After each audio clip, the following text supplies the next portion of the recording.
नमस्कार, बहुत स्वागत है आप सभी का टोटल टीवी में और मैं हूं आपके साथ जया पाल। चले शुरुआत करेंगे हमारे खास कार्यक्रम की और चर्चा होगी खिलाड़ियों की सुरक्षा की जिम्मेदारी की। बता दें कि बास्केटबॉल खिलाड़ियों की प्रैक्टिस के दौरान हुई मौत मामले में खेल मंत्री गौरव गौतम ने बड़ा बयान दिया, जहां खेल मंत्री ने कहा है कि खेल विभाग ने चिट्ठी जारी की, कोई क्लीन चिट नहीं दी। खेल विभाग ने लेटर में लिखा है जहां ये दो घटनाएं हुई हैं वो जगह खेल विभाग की है और खेल विभाग की बिल्कुल भी नहीं है। और रोहतक वाली जगह पंचायती जमीन है जहां कोई प्राइवेट स्पोर्ट क्लब इसका संचालन कर रहा था। और बहादुरगढ़ वाली घटना बास्केटबॉल कोर्ट ना होकर कुश्ती की नर्सरी है, इसलिए विभाग इन घटनाओं से कोई लेना देना नहीं है। तो सवाल इस बीच यही उठता है कि जो दो खिलाड़ियों की मौत हुई है उसका जिम्मेदार आखिर कौन है? क्या इनके परिवारों को आर्थिक सहायता और सरकारी नौकरी मिलेगी जैसा कि मांग की जा रही है, वो मिलेंगे या फिर नहीं?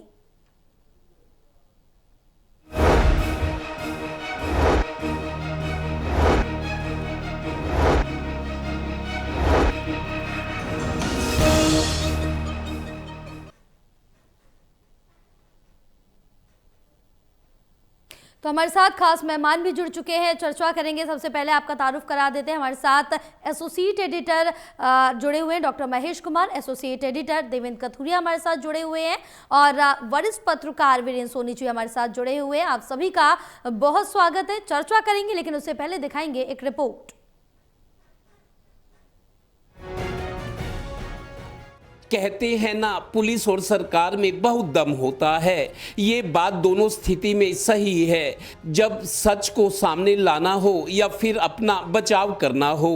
लीजिए, प्रदेश के खेल स्टेडियमों में दो बास्केटबॉल खिलाड़ियों की मौत के शोर के बीच खेल विभाग के रोहतक और झज्जर जिलों से खेल अधिकारियों की रिपोर्ट डिप्टी डायरेक्टर को मिल गई है। डिप्टी डायरेक्टर ने भी इसे सही बताया है कि इन दोनों मौतों से खेल विभाग का कोई लेना देना नहीं है, क्योंकि जहां हादसे हुए वो दोनों जगह खेल विभाग की नहीं हैं। रोहतक में जो बास्केटबॉल का कोर्ट है वो पंचायत की ज़मीन पर चल रहा है, जिसे यूथ स्पोर्ट्स क्लब संचालक चला रहा था। उसके पास किसी तरह की मंजूरी नहीं है।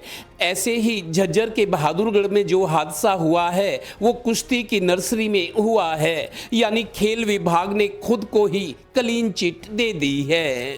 सामाजिक तौर पर ग्रामीण क्षेत्र के लोग पैसा इकट्ठा करके इस खेल को बढ़ावा देने के लिए आज से नहीं सैकड़ों साल से लगे हुए हैं।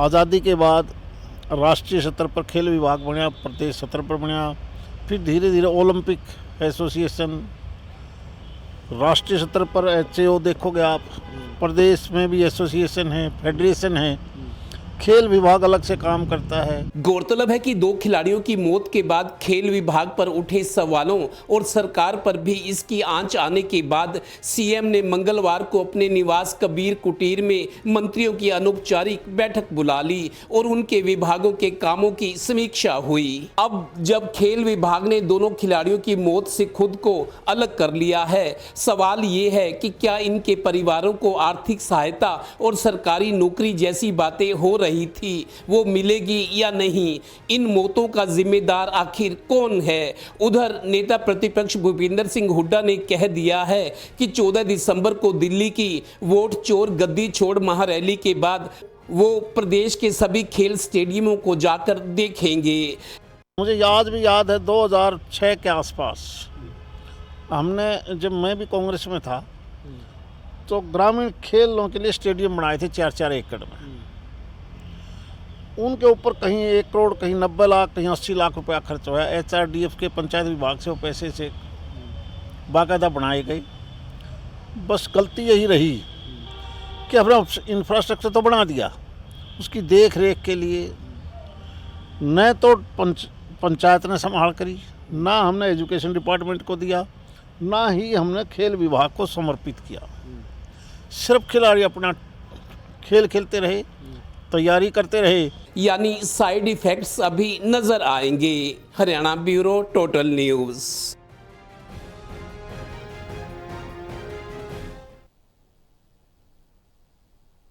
चर्चा की शुरुआत करेंगे, लेकिन उससे पहले खेल मंत्री गौरव गौतम ने क्या कुछ कहा इस पूरे मामले को लेकर, वो सुन लीजिए।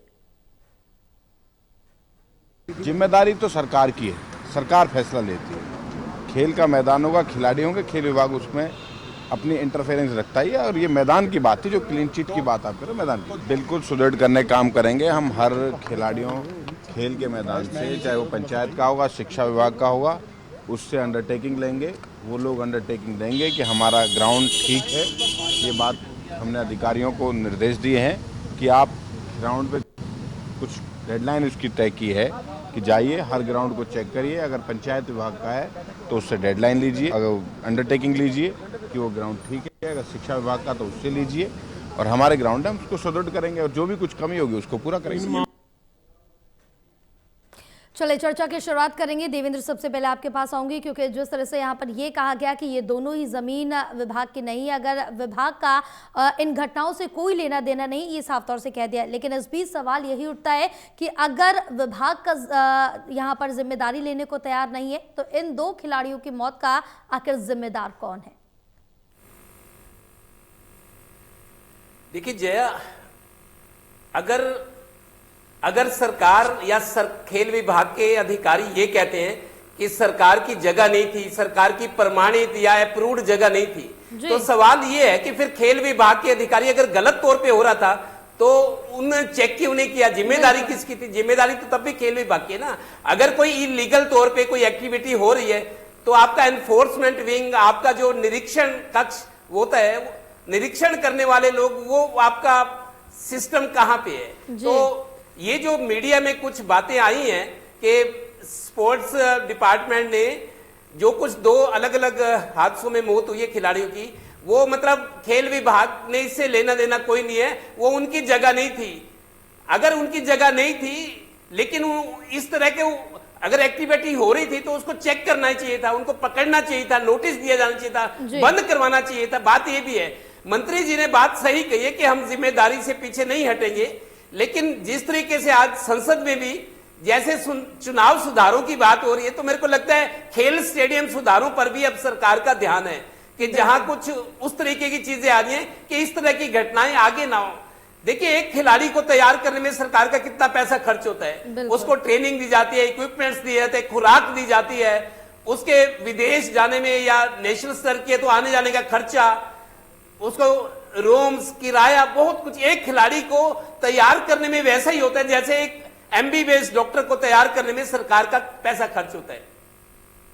वो ठीक है, ये बातें सामने आई है, खेलकूद विभाग के अधिकारी कहें कि हमारी कोई लेना देना नहीं है। एक तो पंचायत की जमीन थी, क्योंकि खेल विभाग के अंडर आती नहीं है वो लोग जो एक स्पोर्ट्स एकेडमी थी कर रहे थे, उसके लिए हम दोष कैसे दें?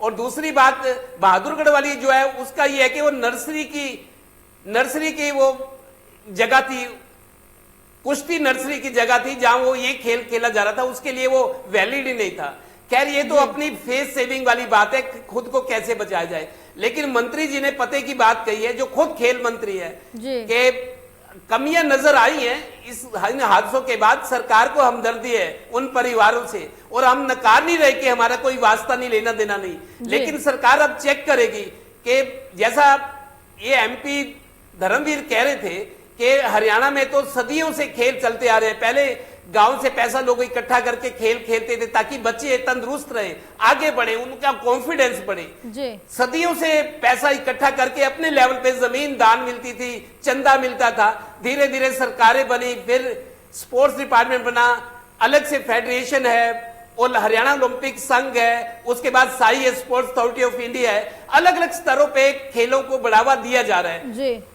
तो लेकिन मंत्री जो अब हरियाणा के मंत्री गौरव गौतम कह रहे हैं कि हम चेक करेंगे, उनको NOC लेनी पड़ेगी। इस तरह की स्पोर्ट्स एक्टिविटी कहीं हो रही है तो हमारे पैरामीटर्स पे उनको खरा उतरना पड़ेगा, NOC लेनी पड़ेगी, ताकि आगे कोई ऐसा हादसा ना हो। तो सरकार ने सहानुभूति जताई है, बिल्कुल पल्ला नहीं झाड़ा, जैसा खेल विभाग के अधिकारी कह रहे हैं कि हमारा लेना देना नहीं है। सरकार सहानुभूति दिखा रही है और गलती मान रही है, लेकिन आगे ऐसी गलती, ऐसी घटना ना हो, उसकी व्यवस्था की जाएगी। बिल्कुल उसकी व्यवस्था पहले से ही की जानी चाहिए और उसके लिए जो तमाम इंतजामात हैं वो भी करने चाहिए। सरकार को इस ओर भी ध्यान देना चाहिए। बहरहाल महेश, क्योंकि इस पूरी घटना के बाद कई बड़े सवाल खड़े हो रहे हैं और ये भी एक बड़ा सवाल खड़ा हो रहा है कि हरियाणा का जो युवा स्पोर्ट्स क्लब है वो कैसे चल रहा है।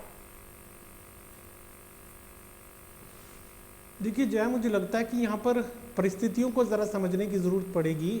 जी। शराब की बोतल बेचने में, शराब का ठेका चलाने में, ज्वलनशील पदार्थ की स्टोरेज में या विस्फोटक सामग्री की बिक्री को लेकर एक अलग तरह के नियम हो सकते हैं, एक अलग तरह की नियमावली उनके प्रबंधन को लेकर, उनके रखरखाव को लेकर, सुरक्षा को लेकर हो सकती है।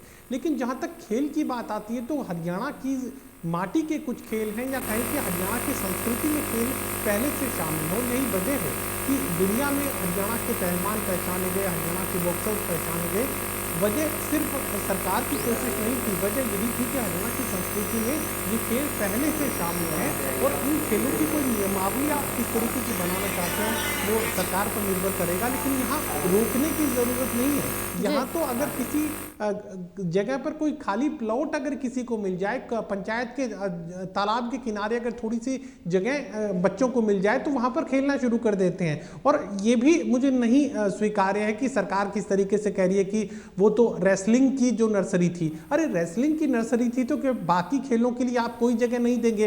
तो फिर उसके अलावा तो वहाँ पर जिम भी नहीं होना चाहिए, जिम्नेजियम के अलावा योगा को लेकर भी वहाँ मैट भी नहीं होने चाहिए। फिर अगर वहाँ पर वॉलीबॉल, फुटबॉल अगर कोई खेलना चाहता है तो उसकी भी मनाही होनी चाहिए। अगर कहीं कोई स्पोर्ट्स कॉम्प्लेक्स बनाया गया है तो ज़रूरी थोड़ा ही है कि अगर योगा के लिए बनाया गया है तो बाकी खेल वहाँ पर नहीं होंगे। और अमूमन किसी भी स्पोर्ट्स कॉम्प्लेक्स जैसी जगह पर इस तरह की तमाम चीजें देखने को मिलती हैं। और ये सिर्फ सरकार की कोशिशों से नहीं हो रहा, समाज इसके लिए कोशिश करता है।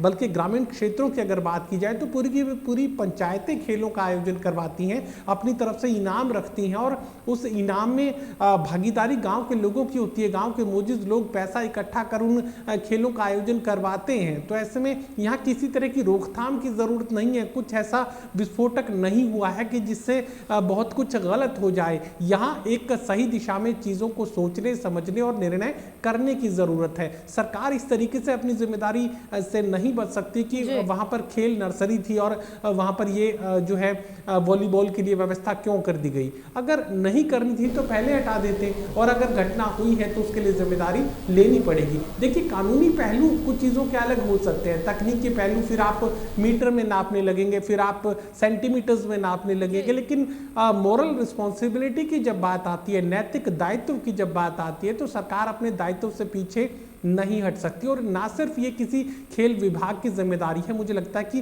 साझी जिम्मेदारी यहाँ पर समाज को भी लेनी पड़ेगी। ग्रामीण परिवेश में जो लोग इस तरह के खेलों का आयोजन कर रहे हैं, प्रबंधन कर रहे हैं, उन्हें भी इन चीज़ों को समझने की जरूरत पड़ेगी कि सुरक्षा भी एक बड़ा फैक्टर है, उसे समझने की जरूरत है। उसके लिए जो तय नियम पहले से बनाए गए हैं सुरक्षा के इंतजाम को लेकर, किसी भी खेल को लेकर, चाहे वो यहाँ पोल गिरने की बात आई है, अगर किसी और खेल में इस तरह की कोई दुर्घटना होती है तो सुरक्षा को भी मद्देनजर रखना होगा।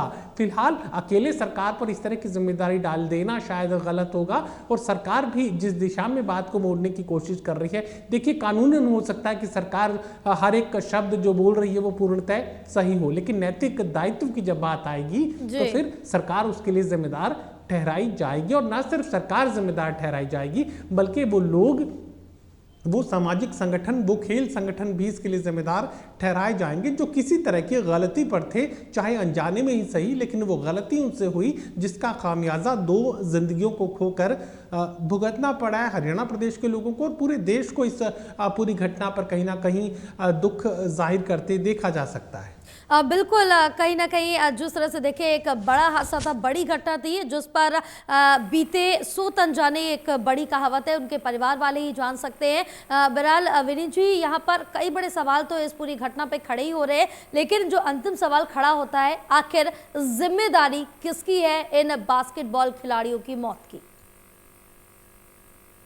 देखिए, जब कोई राष्ट्रीय या अंतर्राष्ट्रीय प्रतियोगिता होती है और खिलाड़ी पदक लेकर आते हैं तो सरकार श्रेय लेती है कि हमारी खेल नीति का ये परिणाम है, ये पदक आए, ये पदकों की संख्या इतनी होगी, या हरियाणा के खेलों का प्रदर्शन अच्छा रहा तो ये खेल नीति का प्रभाव है। चाहे पहले भूपेंद्र सिंह हुड्डा की सरकार हो, चाहे मनोहर लाल जी की सरकार हो, चाहे नैब सिंह सैनी की, सभी श्रेय लेते हैं और अपनी खेल नीति को श्रेय देते हैं। जी। जब वो श्रेय लेते हैं तो अब जब जिम्मेदारी की बात आती है तो जिम्मेदारी भी स्वीकार करनी चाहिए। भाई ठीक है, किसी का भी हो, स्टेडियम किसी का हो, देखिए ग्रांट्स तो आई थी, भाई सांसद भूपेंद्र हुड्डा ने अपने कोटे से ग्रांट दी हुई थी। अब ग्रांट फाइलों में क्यों दबी रहेगी? अगर काम ठेकेदार को आवंटित हो गया तो ठेकेदार ने काम क्यों नहीं शुरू किया? तो इसकी जिम्मेदारी किसकी है? क्योंकि जिम्मेदारी तो तय करनी चाहिए। और देखिए खेल मंत्री ने बिल्कुल सही कहा है कि उन्होंने कहकर अपनी सरकार को बचाया है। भाई जिम्मेदारी है, जिम्मेदारी लेंगे और इसके लिए जो भी दोषी है उसके खिलाफ कार्रवाई करेंगे। तभी तो अपने कोच को और दूसरे अधिकारी को निलंबित किया है। तो मतलब जिम्मेदारी तो है ही है। और आगे इस तरह की घटना की पुनरावृत्ति ना हो। अब जब तक भी जो भी सांसद ग्रांट देते हैं अपने स्वैच्छिक कोष से देते हैं, तो उस ग्रांट को फाइलों में न दबकर जो एक प्रक्रिया होती है उस प्रक्रिया के तहत काम जल्द शुरू होने चाहिए। फाइलों के बोझ में दबकर काम शुरू नहीं होते और इस तरह इनका संचालन भी होना चाहिए, निरीक्षण भी होना चाहिए। फिर जहां जहां खेल के स्टेडियम बने हुए हैं या कोई संचालन कर रहा है, चाहे पंचायत समिति कर रही है, कोई कर रहा है, तो उसके क्या उपकरण ठीक है, समय समय पर निरीक्षण की व्यवस्था होनी चाहिए। और जब खेल संगठन भी जो है वो भी कह रहे थे कि मरम्मत के लिए जो है ग्रांट आई हुई है, सांसद ने ग्रांट दी हुई है और ठेकेदार को भी काम आवंटित हो गया है, तो फिर काम क्यों नहीं शुरू किया? ठेकेदार की क्या मजबूरी थी? ठेकेदार ने विलंब क्यों किया? तो कई ये मामले हैं जिनकी गहराई से जांच करने की आवश्यकता है। ये फाइलों में दबकर जो है ग्रांट्स हमेशा रह जाती है और कई बार तो लैप्स भी हो जाती है। तो कई कारण हो सकते हैं, कुछ नीति भी हो सकती है दोषी, तो इसकी जो जांच होनी चाहिए। और देखिए सांसद हैं या विधायक हैं वो ग्रांट देकर निश्चिंत हो जाते हैं और जो खेल संस्थाएं हैं या ग्राम पंचायत हैं वो भी निश्चिंत हो जाती हैं, लेकिन काम शुरू नहीं हो पाता। काम शुरू ना होने का परिणाम ये घटनाएं हुई हैं। तो इसके जिम्मेदारी सामूहिक रूप से है, बिल्कुल ठीक बात है। इसके लिए जो है जो स्टेडियम का संचालन कर रहे थे या जो भी खेल संस्थाएं थी उनकी जिम्मेदारी भी है और जिला प्रशासन की भी। भाई जब आपको ग्रांट्स के लिए आ गया था, आवेदन आ गया था, तो काम आवंटित करने में विलंब क्यों हुआ? और ठेकेदार ने अगर काम शुरू नहीं किया तो उसकी भी जिम्मेदारी है। और इसके अलावा खेल विभाग को देखो निरीक्षण करना चाहिए। जब खेल विभाग श्रेय लेता है तो उसको जिम्मेदारी भी लेनी चाहिए। अब बिल्कुल जिम्मेदारी तो यहाँ पर किसी ना किसी को लेनी ही होगी, लेकिन अब अंत में ये देखने वाली बात होगी कि जिम्मेदारी कौन लेता है, क्योंकि साफ तौर से यहाँ पर विभाग को तो पूरी तरह से सेव कर लिया गया। देवेंद्र, जिस तरह से देखें शॉर्ट में इसका आंसर लेंगे, क्योंकि 2 खिलाड़ियों की मौत की जिम्मेदारी आखिर कौन लेगा? क्या अब इनके परिवारों को जो आर्थिक सहायता और आर्थिक ये सरकारी नौकरी जैसी मांग की जा रही थी, क्या वो मिलेगी या फिर नहीं मिलेगी? देखिए जया, झज्जर और रोहतक दोनों, रोहतक लोकसभा क्षेत्र में आते हैं, झज्जर भी रोहतक लोकसभा क्षेत्र का हिस्सा है। एमपी लैड होता है, MP LAD, member of parliament local area development scheme.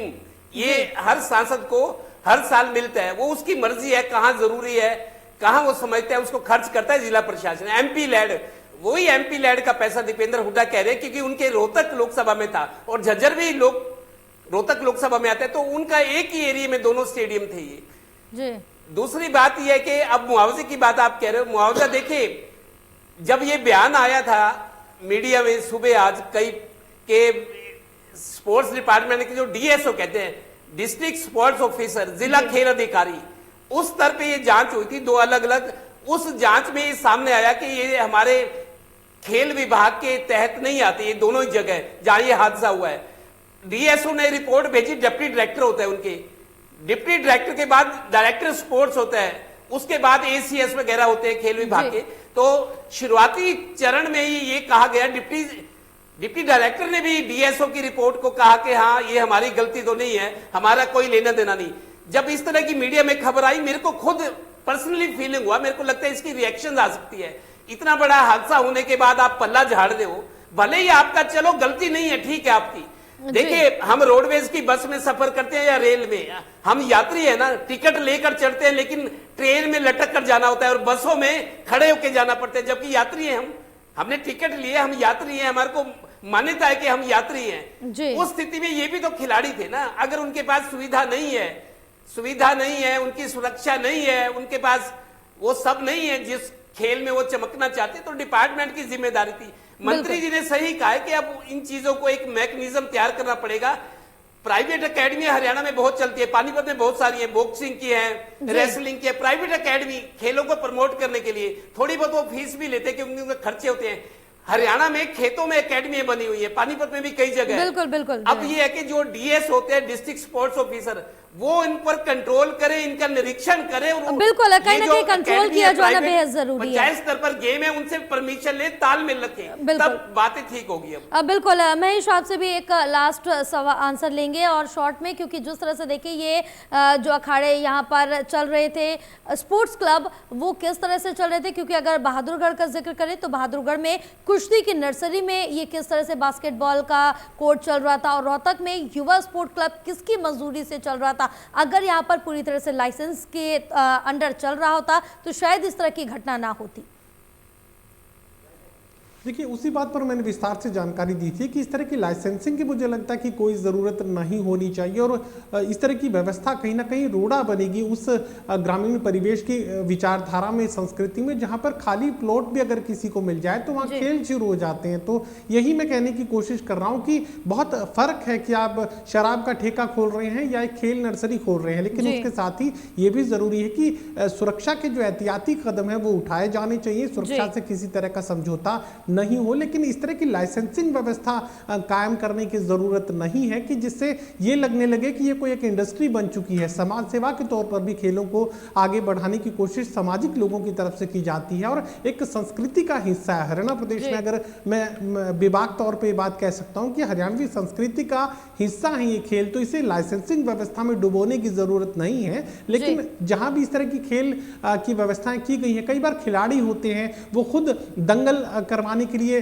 जो है किसी एक जगह को खेल परिसर में तब्दील कर देते हैं, वहां कई तरह की खेल सुविधाएं उपलब्ध करवाते हैं, तो इसे क्या लाइसेंसिंग व्यवस्था में डालने की कोशिश की जाएगी? मुझे लगता है कि इस तरह की अनुमतियों की तो जरूरत नहीं है, लेकिन जहां पर भी इस तरह के इंस्टॉलेशंस किए गए हैं जो कि खतरनाक साबित हो सकते हैं, उन्हें जांचने की जरूरत जरूर आन पड़ी है। बिल्कुल, कहीं ना कहीं पहले से इन सब चीजों की जांच होनी चाहिए। एक आखिरी सवाल वीरेंद्र जी आपसे लूंगी, क्योंकि जिस तरह से देखिए कि एक ये बड़ा मुद्दा बन रहा है खिलाड़ियों की सुरक्षा, क्योंकि हर क्षेत्र में अलग अलग खेलों में खिलाड़ी अपनी ताकत आजमा रहे हैं और खुद को प्रूव करने के लिए बढ़ चढ़कर हिस्सा भी ले रहे हैं, तो कहीं ना कहीं उनकी सुरक्षा के लिए भी एक बड़ा कदम उठाया जाना चाहिए।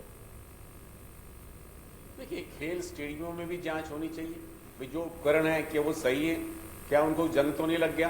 तो खेल स्टेडियम में क्यों, पार्कों में भी होना चाहिए, भाई जो पार्क है वहां पर झूले भी, वहां भी दुर्घटना होने की आशंका रहती है। जो वो इस तरह के हैं खेल स्टेडियम है, पार्क है, उनकी क्या स्थिति है, उनमें क्या सुधार की गुंजाइश है, पूरे हरियाणा के स्तर पर इसकी जांच होनी चाहिए और उसके लिए जिम्मेदारी तय की जानी चाहिए।